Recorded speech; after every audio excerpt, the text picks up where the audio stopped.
Hi, my name is Stephen Lewis, and thank you for looking at my astrology channel here on YouTube. Today, I'd like to talk about how Donald Trump won the election. And I know a lot of astrologers predicted wrongly, and a lot of them predicted correctly. I'm one of those who predicted correctly. On my blog site back in September, before the elections, I did predict that Donald Trump would win the presidential contest, and I was far from the only one. We used a lot of different methods because we're different astrologers, but today I would like to share with you my method because I think that it has a lot to say about why America is in such a turbulent condition, and it has a lot to say about where America is going to be moving forward ahead from now. So it's an important question to still examine. So on the screen here, you can see the American National Chart. I'm using the Sibley chart, rectified to a time of 6:17 p.m. by an anonymous astrologer named Dr. H. This anonymous astrologer, Dr. H, I wrote a book called a Rectification Manual, in which he rectified this chart, and I found it to be a good one. So, and it doesn't really matter. You can use any Sibley chart. As long as the ascendant is Sagittarius, you'll see what I'm talking about. I used what's called the profection cycles to predict successfully the rise of Donald Trump to the Oval Office. The profection cycles. Profection comes from the Latin word profectus, which means advancement. And that's exactly what this is. It's a method of advancement. It's a directional method, like secondary progressions or primary directions or tertiary directions or solar arc directions, etc. It's another directional method, one of my favorites. I'm actually quite nuts about directional methods, as you'll see in the videos that I do up here over the years. So, what is the perfection cycle? What is the perfection directional method? Well, we'll do it the easy way. We'll do whole sign perfection. So let me just illustrate the technique and then I'll show you how it enabled me to make this prediction very swiftly, very economically, and without much fuss. You'll see how your jaw will drop at how simple and swift this method is. And it is simple. So here we have the first sign, Sagittarius. When America was born at 0 years old, it was having a first house year, a year that had the character of Sagittarius and its lord, Jupiter. Okay, so during that year, events and people of the nature of Sagittarius were called up to be important people, and Jupiterian people were important. Jupiterian people in Cancerian types of environments were important. That would be how the theory works. On the second year, when America turned one, it would be having a second house year. Capricorn would have been the sign of the profection and Saturn its lord. Saturn would have been what the ancient Persian astrologers called the Salkhuday, the lord of the year. Salkhuday is a Pahlavi term, meaning lord of the year.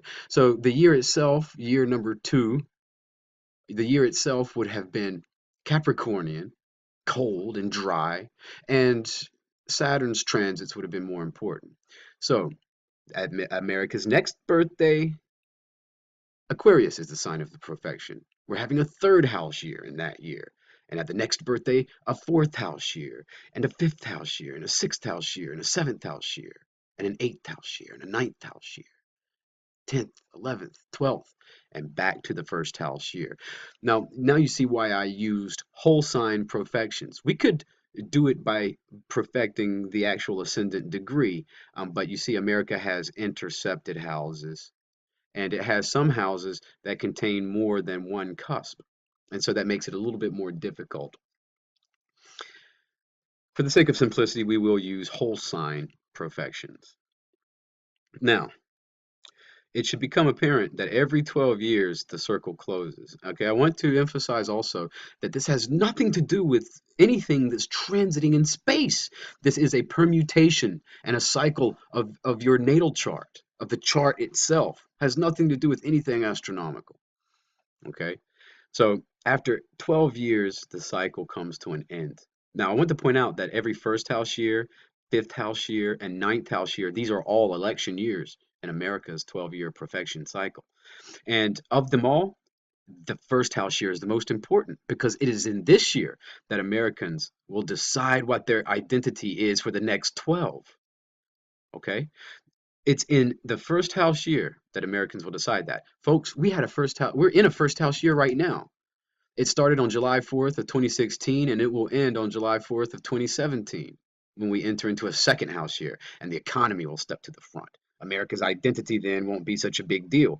The economic considerations will be a big deal, among other things. But for this year, this election year, our identity was at stake. Who are we? Who are we really? And what's interesting about this is that who we are really, we're intrinsically bifurcated. We are split. Sagittarius is a mutable sign. The first half of it is human. The second half of it is a horse's butt. You see? So that's what we're dealing with. That's part of the reason, in a very simplistic way, why the year has been and is being so truculent, so turbulent and chaotic. Now, here's where it gets really interesting. Republicans have a habit of winning first house year elections at a rate of 3-1. Okay, let's go back to 2004. That was the last first house year election. George Bush won that, and he's a Republican. The first house year election before that would be 12 years prior, 1992, and President Clinton cinches that election. Ross Perot was a factor in that, but obviously President Clinton got it. 1980 is the first house year election that came before Clinton. Ronald Reagan won that. 12 years earlier is 1968. Richard Nixon wins that first house year election. 12 years before him was Eisenhower, a Republican. Okay? Now, 1944 was the first house year election that came before Eisenhower, and we have a Democrat winning.